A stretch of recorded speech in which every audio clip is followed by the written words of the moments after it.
अभी हम संघ एवं उसके क्षेत्र पढ़ेंगे। ठीक है, तो संघ और उसके क्षेत्र, इंग्लिश में union and it's territories. English में इसलिए बता रही हूँ ताकि आपको बाद में दिक्कत ना आए प्रीलिम्स और मेंस में, क्योंकि ट्रांसलेटेड वर्जन आ जाता है ना। तो ट्रांसलेटेड वर्जन में हम कभी समझ नहीं पाते, इसलिए क्योंकि जो संघ है ना, कई बार फेडरल को भी संघ लिखा आ जाता है। तो यूनियन अलग है और फेडरल अलग है, जो हम बाद में देखेंगे फेडरल और यूनियन में डिफरेंस है ना। फेडरल एंड यूनियन, इनमें अंतर क्या होता है ये हम बाद में देखेंगे। तो संघ और उसके क्षेत्र में हमें पढ़ना क्या है, हमें पढ़ना है अनुच्छेद 1 से लेके 4 तक। अनुच्छेद 1 से लेकर के 4 तक में क्या कहा गया है संघ एवं उसके क्षेत्रों के बारे में। देखिए, संघ जो है ना, वो क्या है? संघ का मतलब है आपका केंद्र और राज्य, जो दो इकाइयां होती हैं, ठीक है ना। केंद्र और राज्य दो इकाइयों के मध्य शक्तियों का बंटवारा। तो शक्तियों का जो बंटवारा होता है ना, इसी के लिए हम इसे संघीय व्यवस्था कहते हैं। यदि किसी राज्य में, यदि किसी देश में केंद्र और राज्यों के मध्य शक्तियों का बंटवारा यदि नहीं है, तो इसका तात्पर्य है कि उस देश में संघीय व्यवस्था नहीं है। ठीक है, तो आपको ये ध्यान रखना है कि संघीय व्यवस्था का असल में मतलब क्या होता है। संघीय व्यवस्था का मतलब है कि केंद्र और राज्य जो दो इकाइयां हैं, इनके मध्य शक्तियों का बंटवारा होगा। अब शक्तियों का बंटवारा किस प्रकार से होगा, यह निर्भर करता है कि उस संविधान की व्यवस्था में क्या लिखा है। जैसे हमारे संविधान में क्या लिखा हुआ है, हमारे संविधान में लिखा है कि हम अर्ध संघीय राज्य हैं। अर्ध संघीय राज्य का मतलब क्या है? अर्ध संघीय राज्य का मतलब है कि हम केंद्र की ओर अधिक झुकाव रखते हैं। ठीक है, केंद्र की ओर अधिक झुकाव रखते हैं। इसका मतलब क्या है कि कभी कभी हम केंद्र को अधिक शक्तियां दे देते हैं, है ना।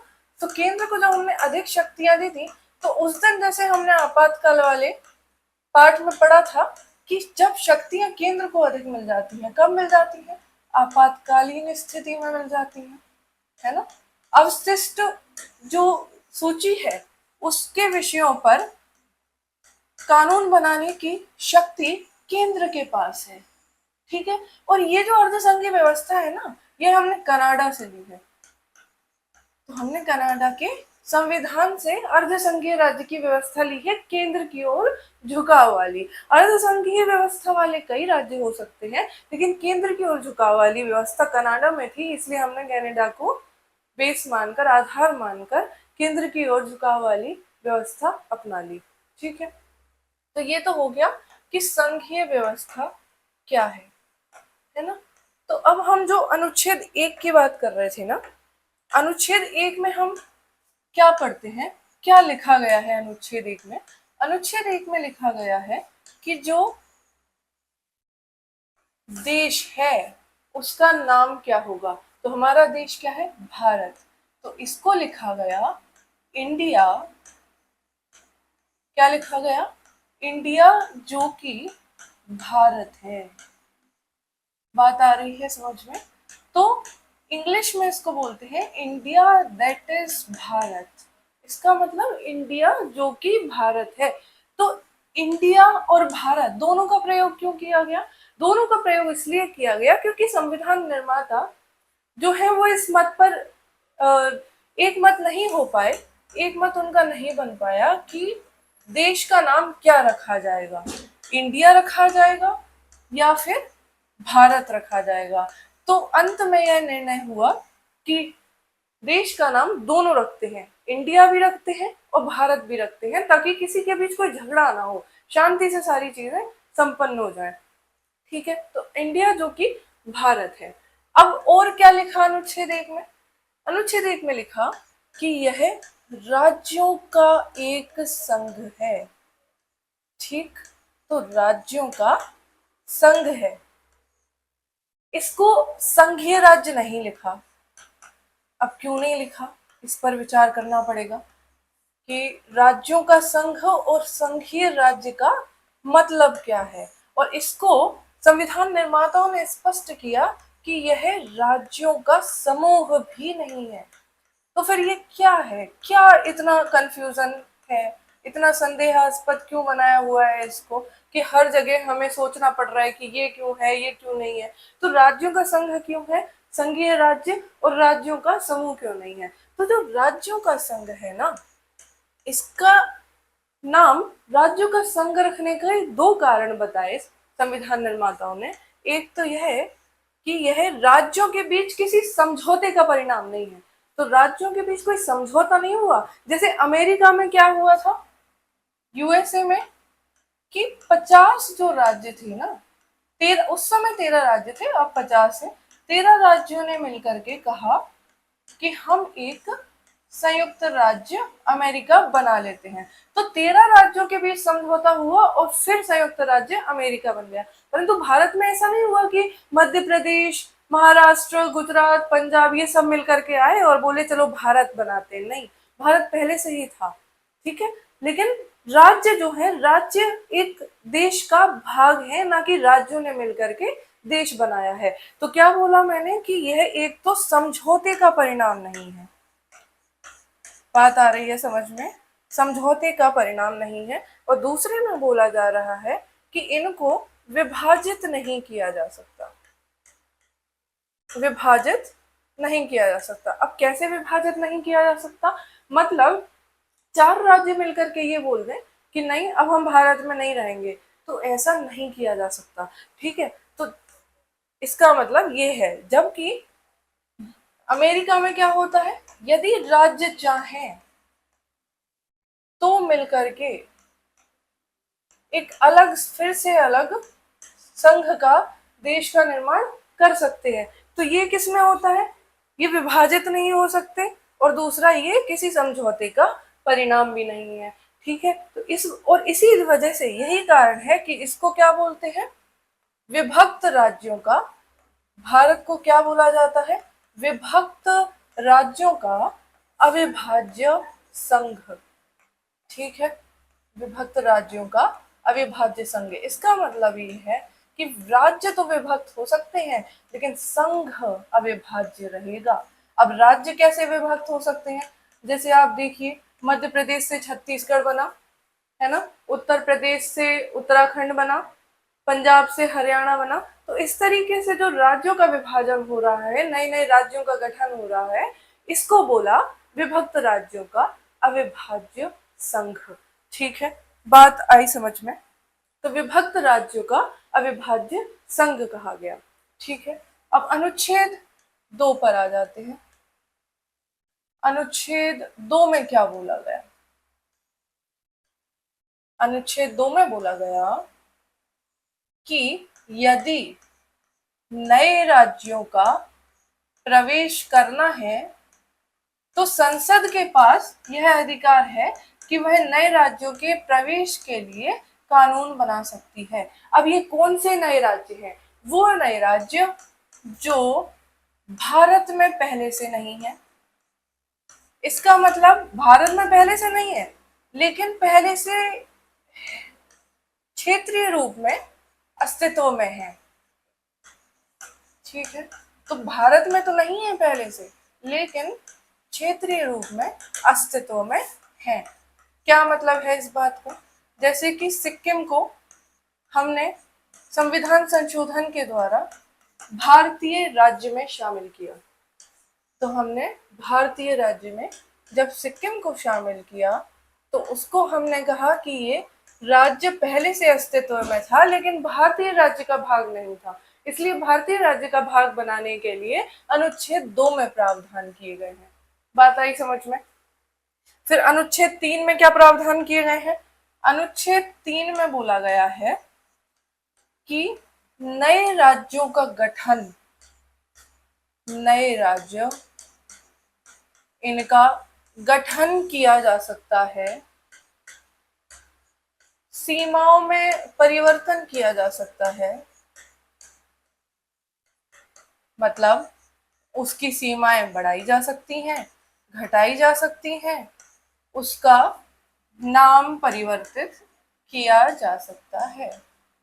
ठीक, तो इस तरीके से अनुच्छेद 2 और 3 दोनों ही नए राज्यों के गठन की बात करते हैं, लेकिन 2 और 3 में एक विशेष अंतर जो हमें याद रखना होगा कि 2 कहता है कि नए राज्यों का प्रवेश, लेकिन 3 कहता है नए राज्यों का गठन। गठन मैंने बताया, जैसे मध्य प्रदेश से छत्तीसगढ़ बन गया तो हमने नए राज्य का गठन किया। इसका मतलब क्या है कि ये पहले से अस्तित्व में नहीं थे, है ना, पहले से अस्तित्व में नहीं थे ये, हमने इनको बाद में गठित किया है, तो इसीलिए इसको क्या बोला गया कि नए राज्यों का गठन। प्रवेश और गठन में अंतर समझ में आया, अनुच्छेद 2 और 3 में अंतर समझ में आया, क्योंकि 2 और 3 में ना बहुत ज्यादा दिक्कत होती है याद रखने में, क्योंकि 2 और 3 दोनों ही नए राज्यों से संबंधित है। अब समझ ये नहीं आता कि 2 प्रवेश से संबंधित है कि गठन से संबंधित है, तो ऐसे याद रखना कि जब हमारे घर पे कोई अतिथि आता है, मतलब बाहर वाला कोई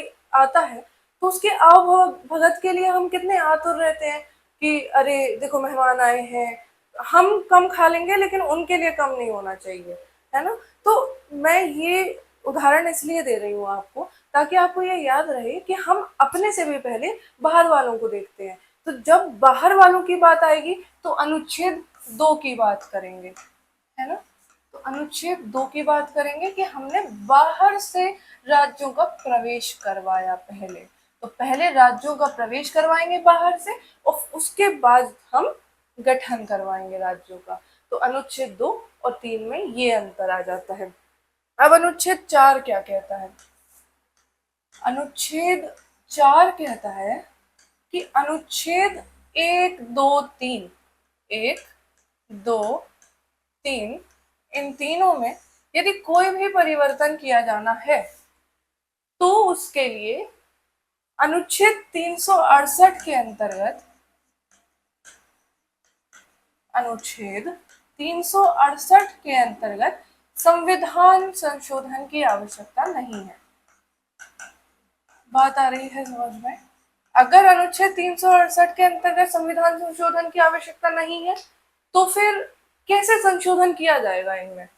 यदि नए राज्यों का गठन किया जाना है, नए राज्यों का प्रवेश कराया जाना है, तो फिर कुछ तो करना पड़ेगा ना, बिल तो बनाना पड़ेगा, हमें कानून तो लेके आना पड़ेगा। तो अब वो कानून कैसे लाया जाएगा, उसको लेकर के आएंगे साधारण बहुमत से और सामान्य विधायी प्रक्रिया से, है ना। तो सामान्य विधायी प्रक्रिया से लेकर के आएंगे कोई संशोधन, वो भी 368 के अंतर्गत संशोधन की आवश्यकता नहीं है।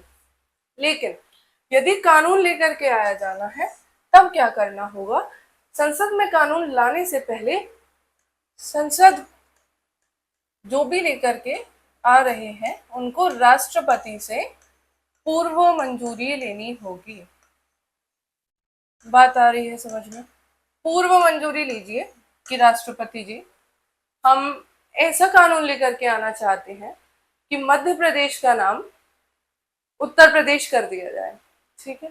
तो यदि ऐसा कानून लेकर के आना है तो पहले राष्ट्रपति क्या करेंगे? राष्ट्रपति उस पर अपनी मुहर लगाएंगे कि ठीक है, ऐसा कानून लाया जा सकता है, यदि संसद अनुमति देती है तो कानून पारित भी किया जा सकता है। बात आई समझ में? राष्ट्रपति की पूर्व मंजूरी जरूरी है, बट पर ऐसा नहीं है, सिर्फ राष्ट्रपति की पूर्व मंजूरी जरूरी नहीं है। राष्ट्रपति जी क्या करेंगे? इसको संबंधित राज्य विधानमंडल में भेजेंगे। मान लीजिए मध्य प्रदेश का नाम यदि उत्तर प्रदेश किया जाना है तो संबंधित राज्य जिसका नाम परिवर्तित किया जाना है वो कौन सा राज्य है? वो है मध्य प्रदेश। तो मध्य प्रदेश के राज्य विधानमंडल को राष्ट्रपति जी यह जो कानून लाया गया, कानून का जो बिल लाया गया, उसको राज्य विधानमंडल में भेजेंगे। अब जब यहाँ भेजेंगे तो एक निश्चित समय दिया जाएगा मध्य प्रदेश की विधानमंडल को, विधानसभा को, कि आप इस निश्चित समय में बताएं कि क्या ऐसा किया जा सकता है। ये निश्चित समय में बताएं अथवा ना बताएं, राष्ट्रपति जी बिल्कुल भी बाध्य नहीं है कि वो मध्य प्रदेश की सलाह माने।